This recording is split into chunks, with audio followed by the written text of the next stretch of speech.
नमस्कार दोस्तों, स्वागत है आपका हमारे YouTube चैनल सेल्फ स्टडी में। आज हम बात करने वाले हैं HCF और LCM।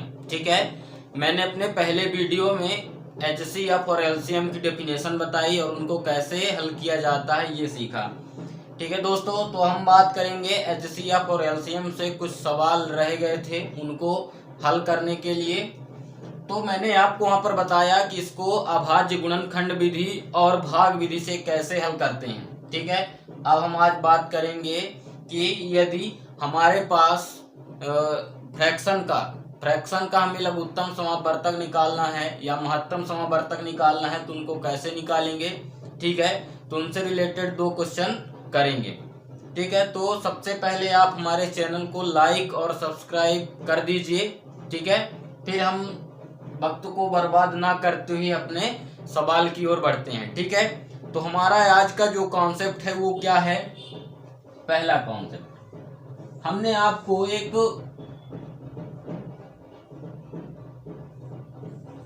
क्या बताया था कि यदि हम पहली संख्या और दूसरी संख्या का आपस में गुणा करते हैं, क्या करते हैं, यदि पहली संख्या और दूसरी संख्या का, पहली संख्या गुणे दूसरी संख्या का यदि आपस में गुणा करते हैं। ठीक है दोस्तों, तो ये किसके बराबर होता है, HCF और LCM के गुणनफल के बराबर होता है। यदि हमारे पास मान लीजिए कोई दो संख्याएं हैं, मान लीजिए कि 8 और 6 है। ठीक है, हमारे पास ये दो संख्याएं हैं, कौन कौन सी, 8 और 6। अब हम इसका क्या करेंगे, गुणनखंड निकालेंगे। तो क्या हो जाएगा, 2 गुणे 2 गुणे 2 और 6 का क्या हो जाएगा, 2 गुणे 3। ठीक है, तो यदि हम 8 और 6 का आपस में गुणा करेंगे तो कितना आ जाएगा, 48। ठीक है, अब हमें इनका क्या निकाल लेते हैं, हम महत्तम समापवर्तक और लघुत्तम समापवर्तक निकाल लेते हैं। तो महत्तम समापवर्तक कैसे निकालते हैं, क्या होती है महत्तम समापवर्तक की परिभाषा, मैंने आपको अपने पहले वीडियो में बताया है। ठीक है, तो जिनको समझ में ना आए वो प्लीज मेरा जाके पहले वाला वीडियो देख लीजिए चैनल में, उसके बाद ये सेकंड पार्ट है। ठीक है, एक बार मैं और बता दे रहा हूं कि महत्तम समापवर्तक क्या होता है, किन्हीं भी दो या दो से अधिक संख्याओं का, जरूरी नहीं है कि उसमें दो ही संख्याएं होंगी। ठीक है, 3 संख्याएं भी हो सकती हैं, 3 संख्याओं का भी महत्तम होगा, 4 का भी होगा। ठीक है, तो परिभाषा क्या कह रही है कि 2 या 2 से अधिक, मतलब 2 से कम नहीं होगी। ठीक है, तो 2 या 2 से अधिक संख्याओं का महत्तम समापवर्तक वह बड़ी से बड़ी संख्या होती है जो क्या कर दे, इनको विभाजित कर दे। क्या कर दे, जो इन संख्याओं, कौन सी संख्याएं जो हमारे पास हैं जिनका हम महत्तम समापवर्तक निकालेंगे। ठीक है, तो उन संख्याओं को जो हम महत्तम समापवर्तक आएगी उनको क्या कर देगी, विभाजित कर देगी। ठीक है, महत्तम समापवर्तक HCF हाईएस्ट कॉमन फैक्टर, इसका फुल फॉर्म क्या होता है, हाईएस्ट कॉमन फैक्टर। ठीक है, मैंने आपको बताया कॉमन का मतलब क्या होता है, उभयनिष्ठ, मतलब जो दोनों संख्याओं में उभयनिष्ठ हो, या तीनों संख्याओं, जैसे मान लीजिए 3 संख्याएं दी हुई है तो फिर तीनों में जो उभयनिष्ठ हो। अब देखते हैं कि यहाँ 2 संख्याएं, एक हमें 2 दिख रही है और 3 दिख रहे हैं। ठीक है, अब हम इसमें देखते हैं कि उभयनिष्ठ संख्या कौन सी जो दोनों में हो, तो एक ये हो गई, कौन सी संख्या है, 2 संख्या, 2 ही ऐसी संख्या है जो दोनों में उभयनिष्ठ है। 3 देखिए केवल इसमें, बस इसमें नहीं है, मतलब हमारा जो महत्तम समापवर्तक हो गया वो कितना हो गया, 2 हो गया। ठीक है, ऐसे ही लघुत्तम समापवर्तक क्या होता है कि किन्हीं भी 2 या 2 से अधिक, क्या, किन्हीं 2 या 2 से अधिक संख्याओं का महत्तम समापवर्तक वह छोटी से छोटी संख्या होती है। ठीक है, वो छोटी से छोटी संख्या होती है जो इन संख्याओं से क्या हो जाए, विभाजित हो जाए। कौन सी संख्याएं, ये जो हम 8 और 6 या अन्य कोई भी डिजिट होगी। ठीक है ना, जरूरी नहीं है कि 8 और 6 ही होगी। ठीक है, तो किन्हीं 2 या 2 से अधिक संख्याओं का जो लघुत्तम समापवर्तक है वह छोटी से छोटी संख्या होती है जो इनसे विभाजित हो जाए। देख लेते हैं लघुत्तम समावर्तक मैंने कैसे निकाला।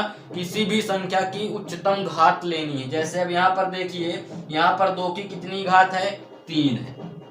2 की कितनी घात है, 3 है। यहाँ पर 2 की कितनी घात है, 1 है। मतलब क्या हुआ कि हमें उच्चतम घात लेनी है, ना कि 2 की घात हम 1 लेंगे। हम क्या लेंगे, 2 की घात 3 लेंगे। मतलब 2 गुणे 2।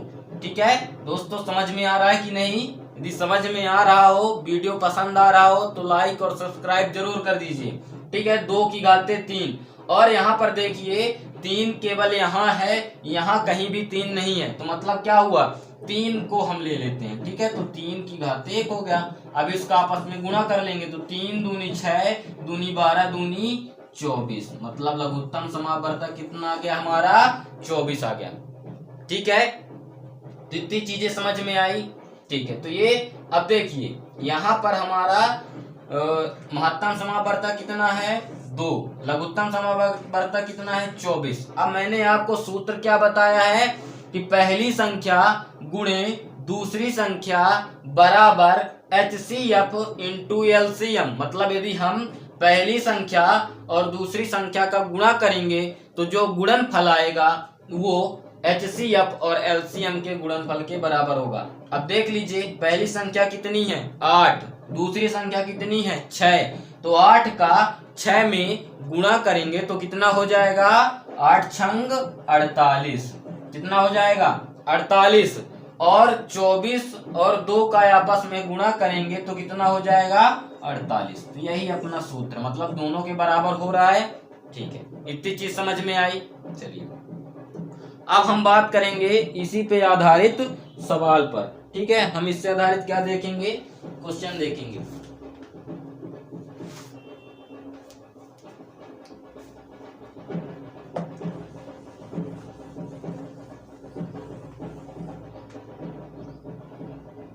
ठीक है, सवाल क्या है कि 2 संख्याओं का महत्तम समावर्तक 119 है। सवाल क्या है, 2 संख्याओं का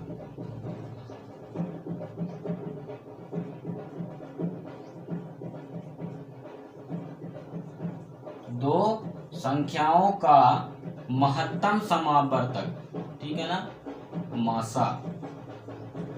महत्तम समावर्तक कितना है, 119 है।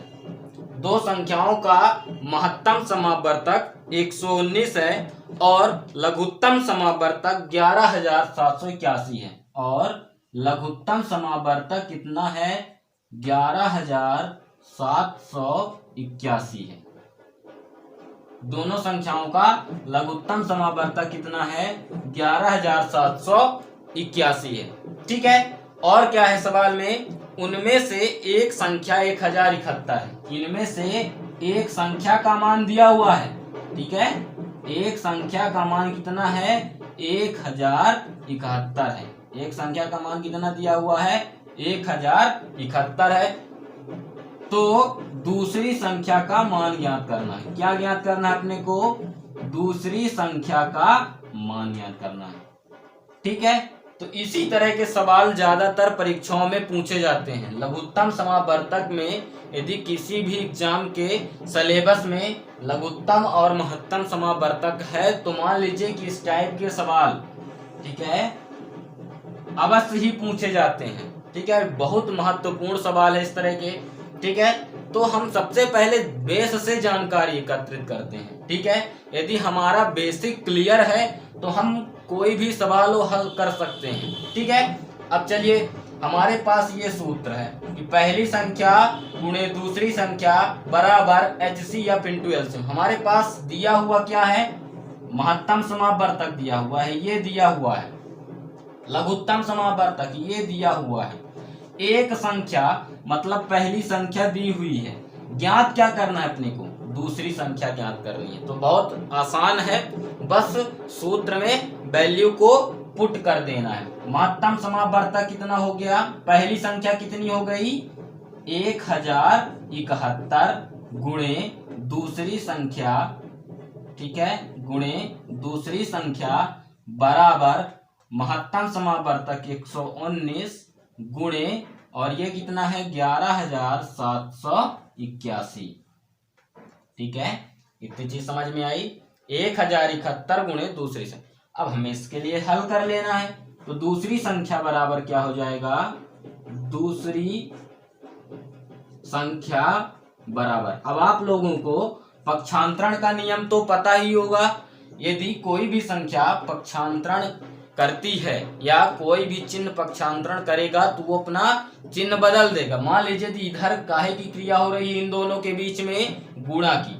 ठीक है, 1071 और दूसरी संख्या के बीच में गुणे की क्रिया हो रही है। तो जब गुणे की क्रिया हो रही है, अब हमें पक्षांतरण किसका करना है, 1071 का। क्यों? क्योंकि हमें दूसरी संख्या का मान निकालना है, तो उसको हमें उसके लिए क्या करना पड़ेगा, उसको स्वतंत्र करना पड़ेगा। ठीक है, तब ना किसी चीज की वैल्यू पता चलेगी। भाई जब कोई व्यक्ति किसी के साथ में है तब तक उसकी कोई वैल्यू पता नहीं चलती है, लेकिन यदि वो अकेले हो जाए, ठीक है, यदि उसको अलग कर दिया जाए, तब उसकी वैल्यू पता चलती है कि वो कितना महत्वपूर्ण है। ठीक है, तो दूसरी संख्या बराबर क्या हो जाएगा, वो उधर क्या कर रहा है, गुणा कर रहा है। 1071 और दूसरी संख्या क्या कर रही है, आपस में गुणा, तो इधर लाएंगे तो क्या करेगी, भाग। तो 119 गुणे 11,781 बटे 1071। ठीक है, अब इसको हल कर लेंगे। अब हमें पता है 119 नैया कितना होता है, 1071, और इस 9 से इसको काट देंगे तो 9 एक कम 9, 11 में कितना बचा, 2, 9 त्रिके 27। ठीक है, 27 में 27 चले गए 0, अब कितना उतरेगा 8। तो अब चूंकि संख्या बड़ी है 9, तो भाग पहुंचे लब्धे शून्य। अब ये कितना हो गया 81, तो 9 81। ठीक है, तो अपना आंसर क्या आ गया, 1309। अतः दूसरी संख्या बराबर क्या आ गया, 1309 आ गया। ठीक है, तो बहुत आसान सवाल है, बस हमें ये पता होनी चाहिए कि पहली संख्या गुणे दूसरी संख्या बराबर होता है HCF इंटू LCM के, और सेम पैटर्न के सवाल रहेंगे। बस उसमें से आपको 3 चीजें दे देगा, एक चीज आपको ज्ञात करनी होगी, भले ही वो पहली संख्या ना दे तो दूसरी दे दे। ठीक है, महत्तम समावर्तक ना दे तो लघुत्तम समावर्तक दे दे, तो 3 चीजें देगा। ठीक है, ये हुआ। अब इसके बाद एक सवाल और है, ठीक है, जो मैं आप लोगों को बताऊंगा, वो काहे से रिलेटेड है, भिन्न से। ठीक है, मैंने आपको फ्रिक्शन पढ़ाया, फ्रिक्शन का जोड़ गुणा भाग कैसे करते हैं ये भी बताया, लेकिन यदि फ्रिक्शन का महत्तम समावर्तक कैसे निकालेंगे वो आप लोगों को देखना है। ठीक है, तो सबसे पहले ये जान लेते हैं कि उसको निकालने के लिए जो महत्वपूर्ण सूत्र है वो क्या है। अब मान लीजिए हमारे पास, अब फ्रिक्शन आपको पता है, फ्रिक्शन क्या होता है कि वे संख्याएं जिन्हें हम P बटे Q के रूप में लिख सकते हैं। यहाँ पर P क्या है, P को क्या बोलते हैं, न्यूमरेटर।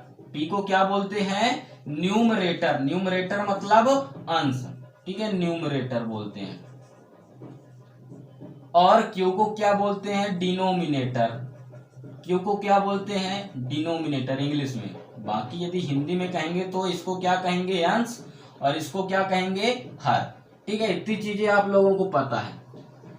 अब मान लीजिए हमें भिन्न का महत्तम समावर्तक, मान लीजिए कोई कह दिया कि 3/4 का महत्तम समावर्तक निकालो, या 3/4, 3/8, या 4/5, मतलब ऐसी संख्याएं आपको दे दिया भिन्न की। ठीक है, तो आप इनका कैसे निकालोगे, तो सबसे महत्वपूर्ण यदि मान लीजिए भिन्न का महत्तम समावर्तक निकालना है, क्या निकालना है, महत्तम समावर्तक निकालना है, तो सबसे पहले में ध्यान क्या देना है, यदि महत्तम समावर्तक बोल रहा है तो अंश का क्या निकालना है, अंश का महत्तम समावर्तक निकालना है। ठीक है दोस्तों, अंश का क्या निकालना है, महत्तम समावर्तक निकालना है।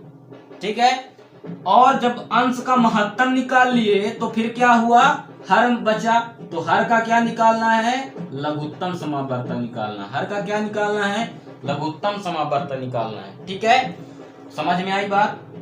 अंश का क्या निकालना है, जैसे महत्तम समावर्तक कह दिया तो ऊपर है, तो ऊपर क्या होता है, अंश, तो अंश में वही हर का लासा। ठीक है, याद रखने के लिए, मान लीजिए भूल जाता है, ठीक है ना, भूलना तो नहीं चाहिए। और यदि कह दिया कि लासा निकालिए, भिन्न का लघुत्तम समावर्तक निकालिए, तब क्या करेंगे? तब अंश का लासा निकालेंगे। क्या करेंगे? अंश का लघुत्तम समावर्तक निकालेंगे। और हर का क्या निकालेंगे? सेम उल्टा, हर का क्या निकालेंगे? महत्तम समावर्तक। अब आप अंतर देख लीजिए क्या है, ठीक है ना। तो यदि महत्तम समावर्तक कहता है तो अंश का महत्तम, हर का लघुत्तम, और यदि लघुत्तम समावर्तक कह दिया है तो हर का लघुत्तम और अंश का लघुत्तम, हर का, मतलब सामने सामने से लेके अपने को याद रखना कि यदि लासा कह दिया तो ऊपर लासा ही रहेगा अंश का और नीचे हर का मासा हो जाएगा। ठीक है, इतनी चीजें समझ में आई। अब इसी से रिलेटेड एक क्वेश्चन है, वो कर लेते हैं तो और अच्छे से समझ में आ जाएगा। ठीक है ना। सवाल क्या है कि भिन्न 54/9, भिन्न 54/9, ठीक है, 3 सही 9/17, और एक भिन्न क्या है 36/51। चलिए इनका क्या निकालना है? लघुत्तम समावर्तक व महत्तम समावर्तक। ठीक है, दोनों चीजें इसी संख्या में हम देख लेते हैं कि कैसे निकाला जाता है लघुत्तम समावर्तक और महत्तम समापवर्तक। ठीक है, अब देखिए ये हमारे पास सवाल आ गया भिन्न का। अब इसको हम सबसे पहले क्या करेंगे? हल करेंगे। ठीक है, सबसे छोटी भिन्न में बदलेंगे। अब देखिए जैसे 54/9 है, इसको हम और क्या लिख सकते हैं? देखेंगे क्या किसी से कट रहा है, कट रहा है तो काट लेंगे, नहीं तो फिर उसी तरह लेके चलेंगे। अब देखिए 9 एकम 9, 9 छक्का 54, तो ये क्या कितना हो गया? 6। ठीक है, नेक्स्ट में बढ़ते हैं। अब ये देखिए 3 सही 9/17 लिखा है, ये कैसी भिन्न है? मिक्स्ड फ्रैक्शन है। अब मिक्स्ड फ्रैक्शन को सम भिन्न में बदलना है या सरल भिन्न में, तो कैसे बदला जाता है? अभी देखिए 3 सही 9/17 लिखा, मतलब ये कैसी लिखी हुई है? 3 धन 9/17, ये ऐसी लिखी, मैंने आपको फ्रैक्शन में बताया है। ठीक है, अब देखिए 17 का 3 के साथ क्या होगा? गुणा होगा, तो 17 तिया 51, और 51 में 9 जोड़ देंगे क्योंकि प्लस का चिन्ह है, तो 51 9 60/17 हो गया। कितना हो गया? 60/17। फिर आती बारी 36/51 की, तो क्या देखिए क्या किसी संख्या से कट रहा है? तो हाँ 3 से कट रहा है। 17 तिया 51, 12 तिहाई 36, तो 12 तिहाई 36, 17 तिया 51। अब ये हमने इसको इस रूप में बना लिया। ठीक है दोस्तों, इतनी चीज समझ में आई। चलिए अब हल करते हैं। क्या हल करेंगे? सबसे पहले क्या निकालना है? लघुत्तम समावर्तक निकालना है या महत्तम निकालना है? ठीक है, चल लघुत्तम निकालना है। चलिए ठीक है, लघुत्तम निकालते हैं। तो लघुत्तम निकालने के लिए हमें, लघुत्तम निकालने के लिए क्या पता होना चाहिए कि हमें अंश का क्या करना है और हर का क्या करना है। जब लघुत्तम निकालना है तब अंश का हमें क्या करना है और हर का फिर क्या करना है। तो हमने आपको बताया कि यदि लघुत्तम कह दिया है तो फिर क्या हो जाएगा? जो अंश है उसका लघुत्तम और हर का महत्तम। ठीक है, तो लघुत्तम निकाल लें। अब ये आपके ऊपर डिपेंड करता है कि आप लघुत्तम किस विधि से निकाल रहे हैं, अभाज्य गुणनखंड विधि से निकाल रहे हैं या भाग विधि से निकाल रहे हैं। ठीक है, दो विधियां हैं हमारे पास, अभाज्य गुणनखंड विधि या भाग विधि। ठीक है ना, तो भाग विधि से निकाल लेंगे तो और सरल होगा। अभाज्य गुणनखंड विधि से तो सबका गुणनखंड करना पड़ेगा, इसलिए हम क्या करते हैं? भाग विधि से निकाल लेते हैं। 6, 60, 12। ठीक है, सबसे पहले सबसे छोटी संख्या से डिवाइड करेंगे तो 2। ठीक है, 2 से चला जाएगा, 2 तिहाई 6, फिर 30 दूनी 60, 6 दूनी 12। अब कैसे करते? 3 से, तो 3 एकम 3, 10 तिहाई 30, 3 दूनी 6, 2 से कर दिए फिर से, तो 2 पंचे 10, 1। ठीक है दोस्तों, और ये क्या हो गया? 5 से कर दिए। ठीक है, तो लास्ट में 1 आ गया, मतलब हमारा अभी क्या हो गया? 2 गुणे 3 गुणे 2 गुणे 5, 2 गुणे 2 गुणे 3 गुणे 5। ठीक है, अब गुणा कर लेते हैं, तो 5 तिहाई 15, 15 दूनी 30, ये भी गुणा करना आप मिस्टेक मत करिएगा, बहुत गलतियां होती हैं गुणा करने में, ठीक है ना। हम समझ नहीं पाते हैं और हम इसका गलत गुणा कर देते हैं। 5 तिहाई 15, फिर 15 का 2 में, तो 15 दूनी 30 और 30 दूनी 60, मतलब इसका लघुत्तम कितना आ गया 6, 60, 12 का लघुत्तम कितना आ गया 60 आ गया। ठीक है, अब इसका महत्तम निकालना है। तो महत्तम कैसे निकालते हैं, भाग विधि से भी आपको पता है और गुणनखंड विधि से भी पता। महत्तम मतलब हाईएस्ट कॉमन, हाईएस्ट कॉमन मतलब जो संख्या कॉमन होगी। अब हम देख लेते हैं कि कौन सी संख्या कॉमन है। चलिए हम आपको भाग विधि से ही बताते हैं, ठीक है ना। कौन सी विधि से, भाग विधि से ही निकालना बताते हैं। अब मैंने कहा कि हाईएस्ट कॉमन, तो हम ऐसी संख्या लेंगे जो इन तीनों को काट दे, ठीक है, जो इन तीनों को क्या कर दे, कट कर दे, मतलब उस संख्या से तीनों में भाग चला जाए। तो देखिए क्या ऐसी कोई संख्या है कि नहीं है, है। कौन सी संख्या है, 3 है क्या, 2 है, चलिए 2 है तो 2 से करते हैं, तो 2 तिहाई 6, फिर 2 30, ठीक है, 30 दूनी 60 और 2 छक्के 12। फिर से देखिए कि क्या ऐसी कोई संख्या है जो इन तीनों को काट दे, तीनों को मतलब तीनों संख्याएं हमारी कटनी चाहिए। ये नहीं कि आप एक संख्या कट कर दिए तो काम हो गया, 2 संख्या कट कर दिए तो काम हो गया, नहीं, ठीक है ना। तीनों संख्या वही संख्या से कटनी चाहिए। क्या है कोई संख्या, हाँ 3 है, 3, तो 3 एक कम 3, 3 दाहम 30, 3 दूनी 6। अब बताइए क्या अब ऐसी कोई संख्या है जो 10 को भी काट दे, 2 को भी काट दे, 1 को काट दे, नहीं। तो अब हमारा मतलब यहां से ये काम हुआ खत्म। तो 2 गुणे 3 यानी कितना हो गया 2 तिहाई 6, ठीक है दोस्तों। तो 2 तिहाई कितना हो गया 6, अरे सॉरी, हमें हर का क्या निकालना है, महत्तम समावर्तक निकालना है, ठीक है, हर का निकालना है, ठीक है। किसका निकालना है, हर का, ठीक है ना। तो मैंने क्या किया कि 6, 60, 12 का महत्तम समावर्तक भी निकाल लिया, ठीक है, क्योंकि हमें महत्तम समावर्तक भी निकालना है।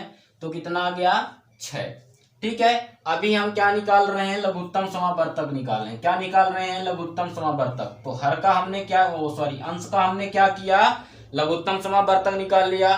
तो कितना आ गया अंश का लघुत्तम समावर्तक 60। अब हर में देखिए कौन कौन सी संख्याएं हैं, 1, 17, 17, 1, 17, 17, इसका हमें क्या निकालना है, महत्तम समावर्तक निकालना है, ठीक है।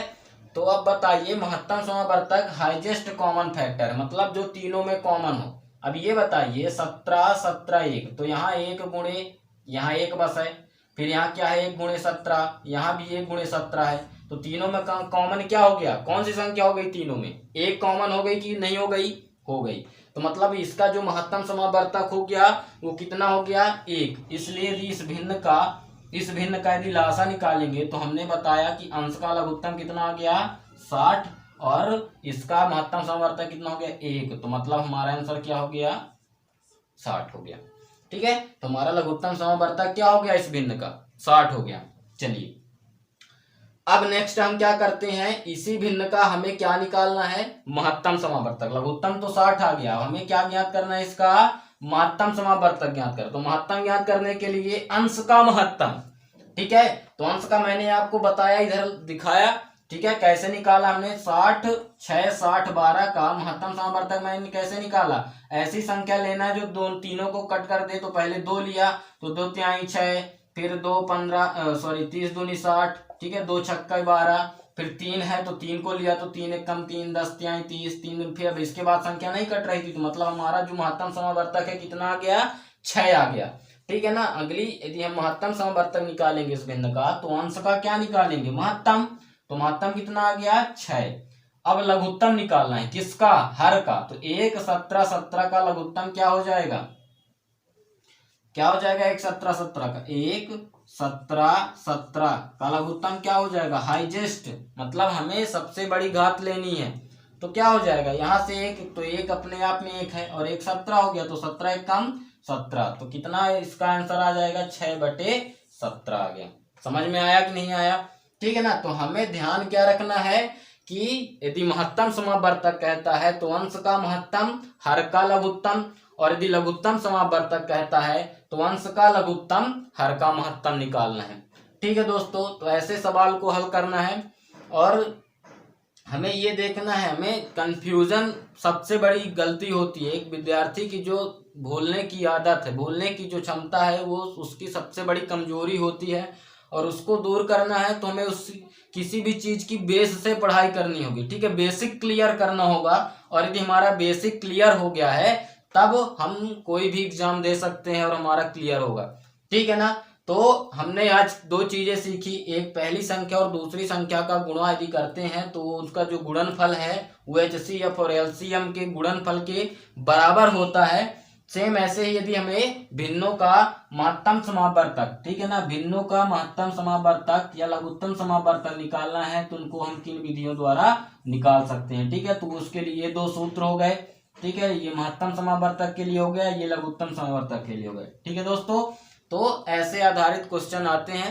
ठीक है, तब तक आप इनको हल करिए और हमारे चैनल को लाइक सब्सक्राइब जरूर करिए। ठीक है ना, और अपने दोस्तों को भी बताइए और उनके पास शेयर करिए। ठीक है ना, हर विद्यार्थी के पास, ठीक है, मैं भी एक छात्री हूं तो मैं भी सबके पास पहुंचना चाहता हूं, अपने विचारों को रखना चाहता हूं। ठीक है ना, तो हर एक विद्यार्थी के पास पहुंचना चाहिए जो पढ़ने का इच्छुक है, जो भी तैयारी कर रहा है। ठीक है, तो हम अब मिलते हैं आपसे अपने अगले वीडियो में। तब तक के लिए आप हमारे चैनल को लाइक सब्सक्राइब शेयर जरूर करिए। ठीक है, धन्यवाद।